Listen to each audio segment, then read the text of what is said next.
Sa mga huling salita ni Jesus, narinig natin ang nauuhaw ako. Hindi lamang ito tungkol sa tubig, kundi sa kaluluwa, sa katuwiran, at sa kalooban ng Ama. Isang tao na ganap na Diyos at ganap na tao, naramdaman niya ang bawat pangangailangan ng tao. At nang sinabi niyang tapos na, hindi ito isang sigaw ng pagkatalo, kundi isang matatag na pahayag ng tagumpay. Ang utang ay nabayaran, ang misyon ay natapos, at ang sumpa ng kasalanan ay nabasag. Walang dapat idagdag, ang pagtubos ay nakasiguro. Sa huli, Ama, sa mga kamay mo, inilalaan ko ang aking espiritu. Sa kanyang pagtitiwala, siya ay huminga ng kanyang huling hininga. Hindi ito kinuha, kundi ibinigay. Ang kanyang buhay ay inialay sa pagsuko.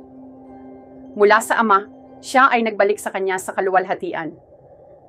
Ang krus ay hindi katapusan. Ito ay simula.